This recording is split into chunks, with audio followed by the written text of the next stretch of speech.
Today I am going to teach you your chapter number 34, that is Albert Einstein, a great scientist. Okay? Albert Einstein एक बहुत ही महान scientist थे, उसके बारे में इस चैप्टर में हम कुछ एक चीज़ें जानेंगे। Albert Einstein is considered to be the greatest and the most famous scientist of the century, यानी पूरी सदी के मोस्ट फेमस साइंटिस्ट का नाम दिया गया अल्बर्ट आइंस्टाइन को, और सबसे महान साइंटिस्ट का भी दर्जा इनको दिया गया। आइए इनके बारे में कुछ एक चीज़ें हम जानते हैं। Albert Einstein was born in Uloom, Germany on 14 मार्च। 14 मार्च को जर्मनी में उल्म नाम की जगह पे इनका जन्म हुआ था 1879 में। He did not speak until the age of 3 years तक ये बोल नहीं सके थे। Today the term Einstein syndrome is given to describe exceptionally bright people whose speech is delayed, यानी आजकल ऐसे बच्चे जिनकी स्पीच जो है डिलेड होती है, बोलने की पावर जिनमें देरी से आती है, उन इस टाइप की जो प्रॉब्लम क्रिएट होती है उसको बोलते हैं Einstein syndrome. At the age of 5 one day when he was sick and on bed, 5 years की एज में जब वो बीमार थे और बेड पर थे, his father gave him a pocket compass to play. इनके फादर ने इनको एक पॉकेट कंपास दिया खेलने के लिए। He wondered what made the compass needle point in a certain direction and not anywhere else, यानी इन्हें बहुत आश्चर्य हुआ कि कंपास जो है वो एक सर्टेन सरकमफरेंस पर ही क्यों घूमता है, एक सर्टेन डायरेक्शन पर ही क्यों घूमता है, ये इनके मन में एक जिज्ञासा आई। This was the beginning of his long and famous career in science, और यहीं से शुरुआत हुई उनकी साइंस में एक फेमस और लंबे करियर की। He was very fond of music and learned to play the violin at the young age of 5. At the 5 years age, he started to play the violin. उनको वायलिन बजाना बहुत ही पसंद था। His father suffered heavy losses in business and was forced to close his Munich factory. उनके जो father थे वो बहुत ही हैवी लॉस से सफ़र कर रहे थे, और जिसकी वजह से उनको अपनी मुनीक फैक्ट्री जो है वो बंद करनी पड़ी। In search of business the Einstein family move to Milan Italy, यानी अब बिजनेस की सर्च में उनकी जो फैमिली थी उसको मिलान इटली की ओर मूव करना पड़ गया। Einstein was however lived at a boarding school in Munich to complete his studies. जो आइंस्टाइन थे उनको बोर्डिंग स्कूल में डाल दिया गया उनकी अपनी आगे की स्टडीज़ कंप्लीट करने के लिए, but he dislike the method of rote learning. जो तरीका था पढ़ने लिखने का उनको बहुत ही बुरा लगता था, and it killed his spirit of learning and creative thoughts, और इन चीज़ों ने उनकी जो स्पिरिट थी लर्निंग की और क्रिएटिव थाट्स को वो मार रही थी। At the end of December 1894 he left the school and joined his family in Italy, यानी at the end of December 1894 उन्होंने क्या किया, स्कूल को छोड़ा और अपनी फैमिली को इटली में ज्वाइन कर लिया। He loved selling but never learn swimming, उनको नाव चलाना बहुत पसंद था लेकिन उन्होंने कभी भी स्विमिंग नहीं सीखी। He did not like to wear socks and have frequently hair cuts, यानी उनको सॉक्स पहनना नहीं पसंद था और ज़्यादातर बाल भी कटिंग करानी उनको नहीं पसंद थी। He could not remember names, dates and phone numbers, names हो गए, डेट हैं, फ़ोन नंबर, ये सारी चीज़ें उनको लर्न नहीं होती थी। He had no car of his own and never learn to drive, अपनी कार भी नहीं थी उनके पास और कभी भी इन्होंने गाड़ी चलाना नहीं सीखा। He gave to the world the most famous formula, पूरे वर्ल्ड को इन्होंने मोस्ट फेमस फार्मूला दिया, E is equal to mc², which explains the matter can not be destroyed but only turn into energy. Matter को कभी भी destroy नहीं किया जा सकता, बस उसको एनर्जी में कन्वर्ट किया जा सकता है।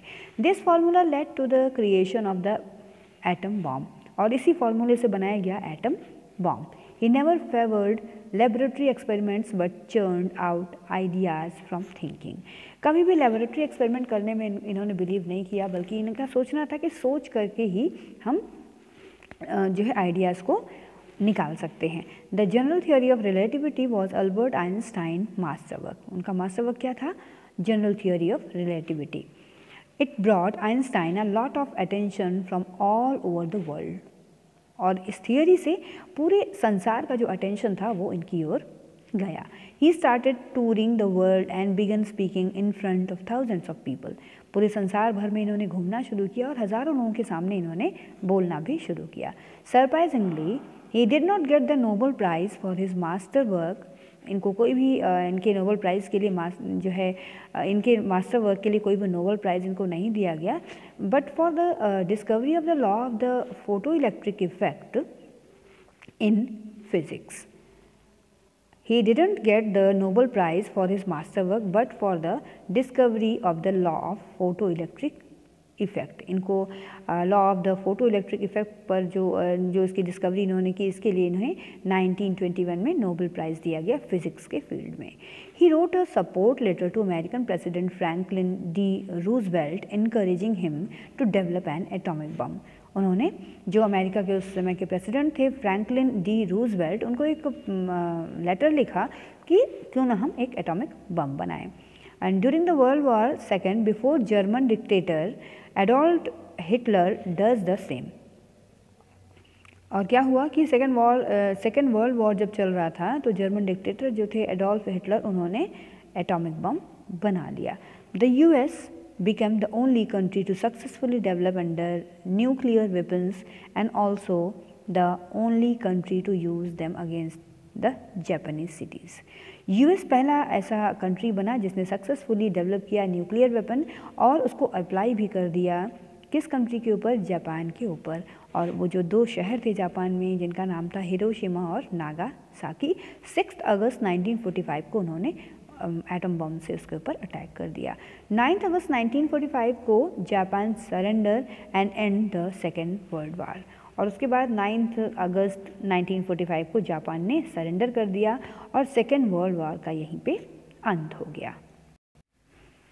Einstein was very unhappy. बहुत ही दुखी हुए जब इन्होंने उस एटॉमिक बॉम्ब से जापान में जो भी डिस्ट्रक्शंस हुए, विनाश हुए, उसके बारे में जाना तो बहुत ज़्यादा दुखी हो गए. ही एडवोकेटेड टोटल बैन. उन्होंने सिफारिश की कि न्यूक्लियर वेपन का टोटल बैन लगा देना चाहिए और इसको सिर्फ कंस्ट्रक्टिव यूज़ के लिए इस्तेमाल करनी चाहिए न्यूक्लियर एनर्जी को. Agriculture, food preservation, electricity production और मेडिकल पर्पसेस के लिए ही सिर्फ जो है न्यूक्लियर वेपन्स का यूज़ होना चाहिए. He suffered from a burst blood vessel. उनको एक बीमारी थी जिसमें उनकी जो ब्लड वेसल्स थी वो लगातार क्या हो रही थी, फट जा रही थी. He could have lived longer if he had agreed to his doctor's advice of surgery. वो लंबा जीते अगर वो अपने डॉक्टर की एडवाइस सर्जरी की मान लेते. He refuse to undergo surgery because he stated that it is tasteless to prolong life artificially. और उन्होंने सर्जरी से इनकार कर दिया क्योंकि उन्हें आर्टिफिशियल लाइफ पसंद नहीं थी.